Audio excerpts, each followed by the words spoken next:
Greetings, gamers, and Merry Christmas. No matter what you believe in, no matter your religious background, these are days of levity.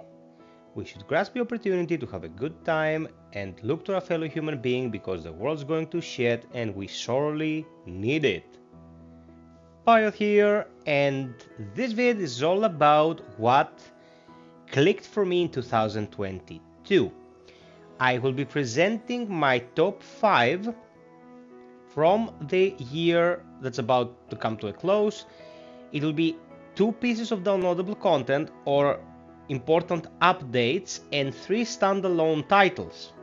What you're seeing here in the background, by the way, in case you're worried about spoilers, is Darktide Warhammer 40k, the game recently released by FiOth's. It's a horde shooter, and no, it did not make my top 5, not by a long shot. The game really has a long ways to go because it came out in a very rough state. I'll start from 5 and move towards 1, of course, with 1 being the ultimate release of 2022. Suffice to say that I highly recommend you get the games on this list because they're all excellent.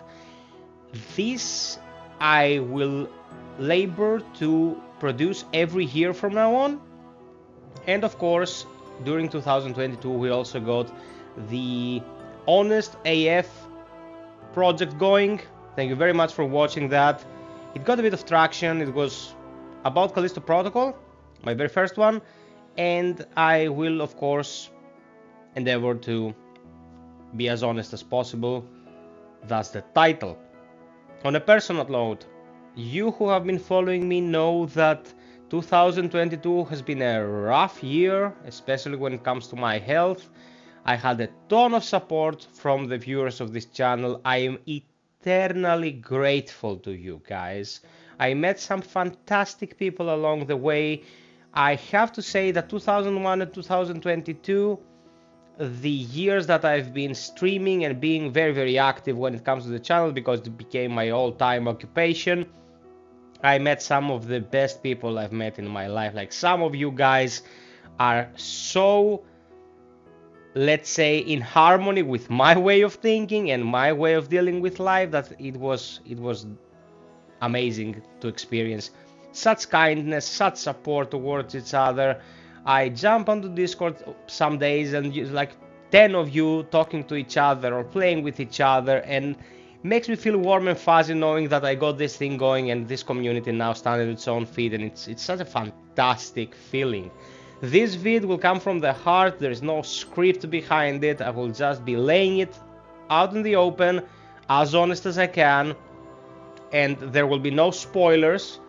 It is based on trailers, so nothing will be spoiled. So you can watch to your heart's content. I will not overdraw it. I will not overstay this welcome because I want to be on point. Don't want to waste your time. I know these days you'd rather spend with your loved ones. So enjoy, sub, like, and share if you enjoy the content, and I'll see you really soon. Let's get to it.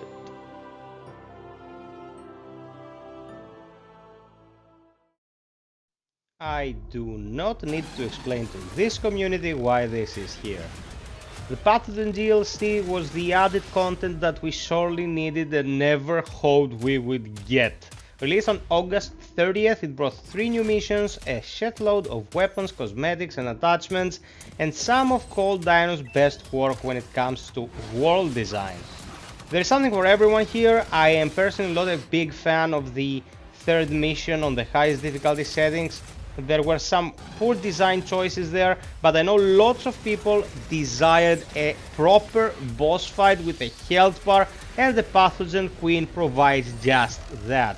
Environmental storytelling is great, the level designs are great, some of their best soundscape were created for this piece of DLC because of the different materials on the plane, and we poured a ton of hours in it for the very modest price of around 15 euros. So when you look at this trailer, you can actually see how much stuff came our way throughout the first year of the game's existence, and we tend to be a bit overcritical towards Cold Iron the past few months because They have something in the making but are not providing anything at the moment, so that has us worked up a little bit. But man, these guys put in their work throughout the first year. We should be a bit more optimistic about what they have planned ahead, and a bit more lenient maybe towards them, because, you know, maybe we'll have something more in January. Anyway, Pathogen's a great buy if you like Fireteam Elite. Greatly appreciated, the work done here is excellent, and I can't wait to see what they have in store for us.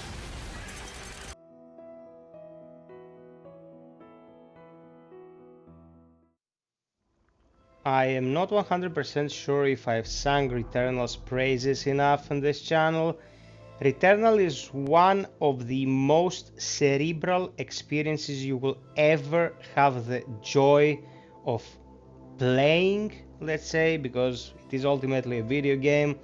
It deals with very deep themes about the ego, a person's state of mind, how we perceive our reality when we're under stress or trauma, and there is a lot more to it than what you see on surface level.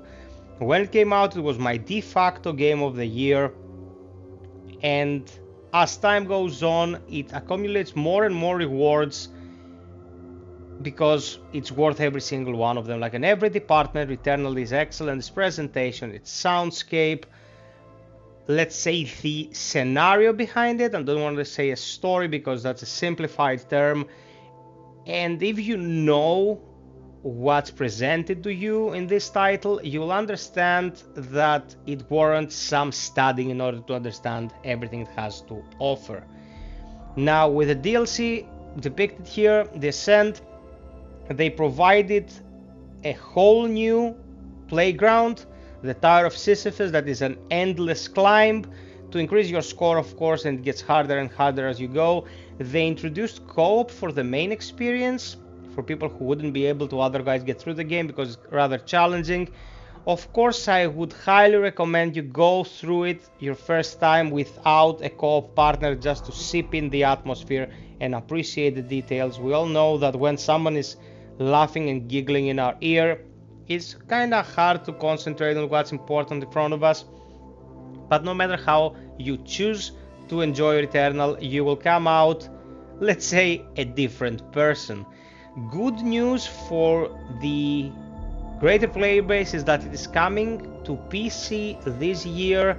It has very high requirements when it comes to how it should run on a rig, but if you can afford a rig that can run it, or you have a rig that can run it, and you have been put off by, let's say, rumors of difficulty spikes and all that, Returnal is so good, it warrants every millisecond of attention you throw its way.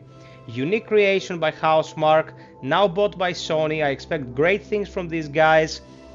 This update was totally free. There is no reason why anyone who has access to Returnal shouldn't gorge themselves in the greatness that it is. So go, update, and enjoy the climb.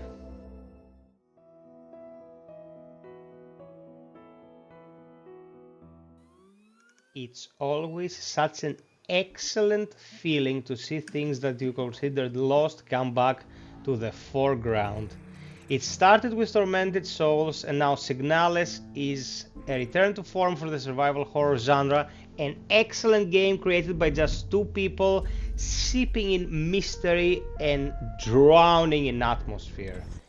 It's for some of the best pixel art graphics I've ever seen, in a isometric view, a very good challenge ceiling when it comes to combat, but some of the smartest, most logical, and sometimes challenging puzzles I've seen in a while. Signalis pulls no punches, it draws you in with the themes presented and allows you to get lost until you hit certain points where things kinda become more clear, but requires multiple playthroughs in order to get to the heart of the events. It is currently on Game Pass as well. There is no reason why someone wouldn't play it. Of course, it's also very affordable because it is an indie title, and if you want my opinion on this whole matter, It's better to give your hard-earned cash to an indie developer that's bringing something new to the table than feed the sharks that have already gotten too fat in recent years.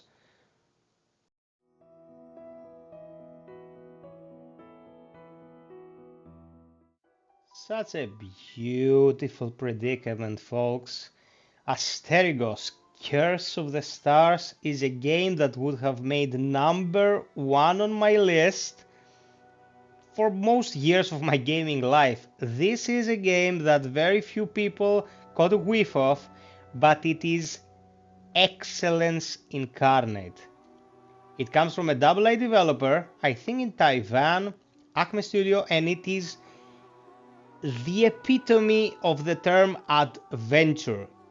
It's not a Souls-like, as some people have come to believe, nor is it a roguelite. It is an action-adventure with some RPG mechanics. There are some choices to be made here and there, and sports the most lovable protagonist I've seen in recent years. I don't know what it is about redheads with green eyes, and no, I'm not talking innuendo here. First it was Aloy from Horizon, and now Hilda, our protagonist here. Strong female individuals that don't give a damn about societal musts and are not over-sexualized or presented as Mary Sues. This is one of the best written games I've seen in recent years, in the sense that there is not over-dramatizing everything. Things happen organically, you're dropped in the middle of 1,000-year curse, you don't know where you are at, you don't know what is happening, and as you piece it all together, it comes to you from a place that's much older than your presence there. The world didn't wait for you to arrive, you just happened to do so, and it is presented in such a delicate, nuanced way that I had me scratching my head about where have these people been all these years. Like, Acme Studios deserves all the praise they can get. The title comes from my favorite publisher, and it is very, very affordable, so please, if you own any system other than the Switch, because it didn't come out on the Switch, give this one a chance. It's currently on sale and it's fantastic. I cannot recommend it enough.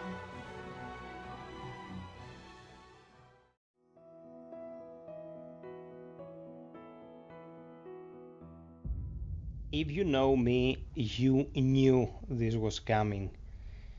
Miyazaki's masterpiece, Elden Ring, is easily game of the year. It's easily game of the last 5 years, and if Bloodborne didn't exist, also created by the same man, it would be game of the decade.